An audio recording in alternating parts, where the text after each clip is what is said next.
ಸ್ನೇಹಿತರೆ ನಮಸ್ಕಾರ. ನಮ್ಮ ನಾಡು ನುಡಿ ಯೂಟ್ಯೂಬ್ ಚಾನೆಲ್ಗೆ ಸ್ವಾಗತ. ಸ್ನೇಹಿತರೆ, ಶ್ರೀ ಸದ್ಗುರು ಚರಿತ ಲೀಲಾಮೃತದ 6ನೇ ಅಧ್ಯಾಯದಲ್ಲಿ ರಾವಣನ ಭಕ್ತಿ, ಶಕ್ತಿ ಮತ್ತು ಪರಾಕ್ರಮ ಮಹಾಬಲೇಶ್ವರ ಗೋಕರ್ಣ ಹೆಸರಿಗೆ ಕಾರಣವನ್ನು ಈ ವಿಡಿಯೋದಲ್ಲಿ ನಾವು ತಿಳಿದುಕೊಳ್ಳೋಣ. ಪುಲಸ್ತ್ಯ ಮತ್ತು ಕೈಕಸಿ ಶಿವನ ಪರಮಭಕ್ತರು. ದಶಕಂಠ ರಾವಣನ ಮಾತಾಪಿತರು. ಒಂದೊಮ್ಮೆ ಆರಾಧಿಸೆ ಶಿವಲಿಂಗ ದೊರೆಯದಾಗಿ ಮಣ್ಣಲಿಂಗ ಮಾಡಿ ವ್ರತವನ್ನು ಪೂರೈಸಿದರು. ಇದ ಕಂಡ ರಾವಣನು ತಾಯ ಕೇಳಲಾಗಿ ಪೂಜೆಯ ಫಲವು ಕೈಲಾಸ ಪದವೆಂದಳು.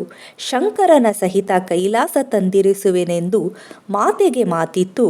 ರಾವಣ ಕೈಲಾಸಕ್ಕೆ ನಡೆದನು. ಹಿಮಗಿರಿಯ ಹೊತ್ತೊಯ್ಯೆ ರಜತಾದ್ರಿಗಿರಿ ಅಲುಗಾಡಿಸೆ ಜಗದೊಡೆಯರ ತ್ರೈಲೋಕ್ಯ ಅಲುಗಾಡತೊಡಗಿತು.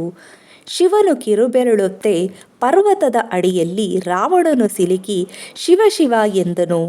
ಸಂಕಟವು ದೂರಾಗೆ ಶಿರಕರುಳ ಕತ್ತರಿಸಿ ವೀಣೆಯ ಮಾಡಿ ಭಕ್ತಿಯಿಂದ ನುಡಿಸಿದನು. ಉಳಿದ ತಲೆ ಕತ್ತರಿಸಿ ನಾನಾ ವಾದ್ಯಗಳ ಮಾಡಿ ಮನದುಂಬಿ ಹಾಡುತ್ತಾ ಭಕ್ತಿಯ ಮೆರೆದನು. ಭಕ್ತಿಗೆ ಸೋತ ಶಿವ ವರವ ಬೇಡು ಎನ್ನಲು ತಾಯ ನಿತ್ಯ ಪೂಜೆಗೆ ಶಿವನನ್ನೇ ಬಯಸಿದನು. ಕೈಲಾಸವನೇ ಲಂಕೆಗೆ ಹೊತ್ತೊಯ್ಯ ಬಯಸಿ ಶಿವ ಸಮೇತ ಕೈಲಾಸ ಲಂಕೆಯಲ್ಲಿರಲೆಂದನು. ಭಕ್ತ ಬೇಡಿದ್ದು ಈವ ಕರುಣಾಮಯ ಶಿವ ಭಕ್ತಿಯ ಪೂಜೆಗೆ ತನ್ನಾತ್ಮಲಿಂಗ ಇತ್ತನು. ಮಂತ್ರ ಪೂಜೆ ಅಭಿಷೇಕದ ಫಲವನ್ನು ತಿಳಿಸುತ್ತಾ ಭೂಸ್ಪರ್ಶ ಜಾಗವೇ ನನ್ನಿರುವುದು ಎಂದನು. ಮುಂದೆ ನಡೆದ ರಾವಣನ ಕೈಯಲ್ಲಿ ಶಿವನಿಂದ ಪಡೆದ ಆತ್ಮಲಿಂಗವ ಕಂಡು ನಾರದರು ಓಡಿದರು ವೈಕುಂಠದೆಡೆಗೆ. ಬ್ರಹ್ಮ ಇಂದ್ರನ ಕೂಡಿ ವಿಷ್ಣುವಿನ ಮೊರೆ ಹೋಗಿ ಉಪಾಯವನ್ನೇ ಹೂಡಿದರು ಆತ್ಮಲಿಂಗ ರಕ್ಷಣೆಗೆ. ಸುದರ್ಶನವ ಸೂರ್ಯಗೆ ಅಡ್ಡವನೆ ಮಾಡಿ ಒಟುವಂತೆ ಗಣಪತಿಯ ರಾವಣಗೆ ಕಾಣಿಸಿ ನಾರದರು ಅರ್ಘ್ಯಕ್ಕೆ ರಾವಣನ ಪುಸಲಾಯಿಸಿ ಒಟು ಕೈಗೆ ಆತ್ಮಲಿಂಗ ಬರುವಂತೆ ಮಾಡಿದರು. ವ್ರತಭಂಗಕ್ಕೆ ಹೆದರಿ ಲಿಂಗ ಒಟುವಿಗೆ ಇತ್ತು ಹಿಡಿದಿರಲು ಬೇಡಿ ರಾವಣನು ನಡೆದನು. ಒತ್ತಾಯಕ್ಕೆ ಒಪ್ಪಿ ತಡವಾಗೆ ಕೆಳಗಿಡುವೆನೆಂದು 3 ಬಾರಿ ಕೂಗುವ ಸೂಚನೆ ಒಟುವು ಇತ್ತನು. ಸಂಧ್ಯಾ ವಂದನೆ ಶುರುವಾಗೆ ಒಟುವ ಕೂಗು ಕೇಳೆ ಸನ್ನ ಮಾಡುತ್ತಾ ರಾವಣ ಕಾರ್ಯನಿರತನಾದನು. 2ನೆಯ ಕೂಗಿಗೆ ಸ್ವಲ್ಪ ಸಮಯ ಬೇಡಿ ಧ್ಯಾನಿತ ಲಂಕೇಶ ಕೊನೆಯದು ಆಲಿಸದಾದನು. ಸಮಯವ ಕಾದು ಭೂಮಿಗೆ ಲಿಂಗವ ಇಡೆ ಕಂಡ ರಾವಣನು ಅತಿ ಕೋಪಗೊಂಡನು. ಒಟುವ ಶಿರಕ್ಕೆ ಗುದ್ದಲು ಗಣಪತಿ ಅಳುತ್ತಾ ಬಂದು ಕಾರ್ಯ ಮುಗಿಯೇ ಅಲ್ಲಿಂದ ಕಾಲ್ಕಿತ್ತನು. ಭುವಿಯಿಂದ ತೆಗೆಯಲು ಬಲವನ್ನು ಪ್ರಯೋಗಿಸೆ ಬಾರದ ಲಿಂಗವೇ ಮಹಾಬಲೇಶ್ವರವಾಯಿತು.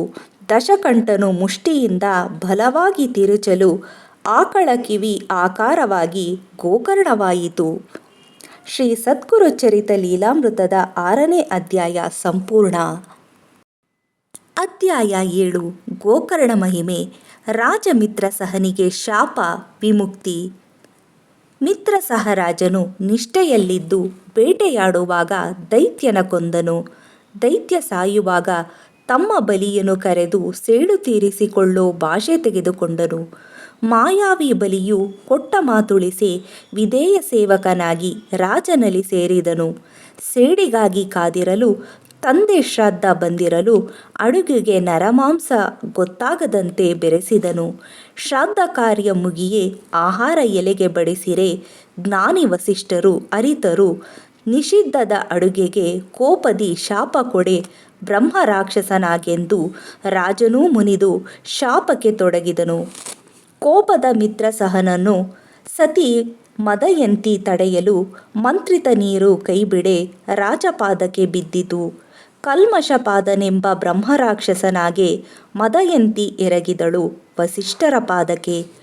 ಶಾಂತಿತ ಮನವು ಸತ್ಯವ ಅರಿಯಲು ಇಳಿಸಿದರು ಶಾಪವ 12 ವರ್ಷಕ್ಕೆ.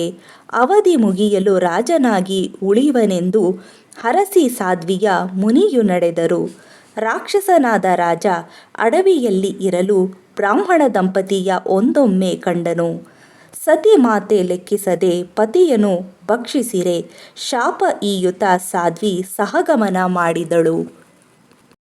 ಅವಧಿ ಮುಗಿದಿರಲಾಗಿ ರಾಜ ಹಿಂತಿರುಗಿರಲಾಗಿ ಆನಂದದ ಸತಿಗೆ ಸಾಧ್ವಿ ಶಾಪ ತಿಳಿಸಿದನು. ನಾನು ನಿನ್ನನ್ನು ಸೇರೆ ಸಾವು ಖಚಿತವು ಎಂದು ಇದು ಸಾಧ್ವಿ ಶಾಪವೆಂದು ಅತಿ ನೊಂದು ನುಡಿದನು. ಕಾದಿದ್ದು ಸಾರ್ಥಕವಿಲ್ಲ, ಸಂತಾನ ಭಾಗ್ಯವಿಲ್ಲ, ಜೀವಂತ ಶವದ ಬಾಳು ಬೇಕಿಲ್ಲ ಎನ್ನುತ್ತಾ ಪರಿಹಾರ ಯಾಚಿಸಿ ಹಿರಿಯರ ಮೊರೆ ಹೋಗಿ ತೀರ್ಥಕ್ಷೇತ್ರ ಯಾತ್ರೆಯ ಪರಿಹಾರ ತಿಳಿಸಿದರು.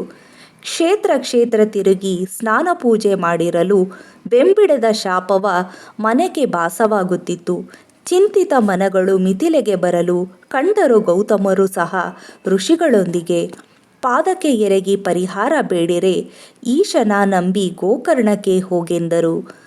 ಆತ್ಮಲಿಂಗ ಇರುವ ದೇವತೆಗಳು ನೆಲೆಸಿಹ ಅಸುರರಿಗೂ ಸಿದ್ಧಿಸುವ ಮಹಾಕ್ಷೇತ್ರವೆಂದರು. ಪಾಪಿಯು ಮೋಕ್ಷ ಪಡೆದ ಶಿವರಾತ್ರಿಯ ಮಹಾತ್ಮೆಯ ಕತೆ. ಶಿವರಾತ್ರಿಯೆಂದು ಕಣ್ಣಾರೆ ಕಂಡ ಪಾಪಿ ಭಿಕ್ಷುಕಿಯು ಮುಕ್ತಿಯನ್ನು ಪಡೆದ. ಶಿವದೂತರೇ ಬಂದು ಶಿವಲೋಕಕ್ಕೊಯ್ದು ಶಿವದೂತರು ಹೇಳಿದ ಕಥೆಯ ಗೌತಮರು ಹೇಳಿದರು.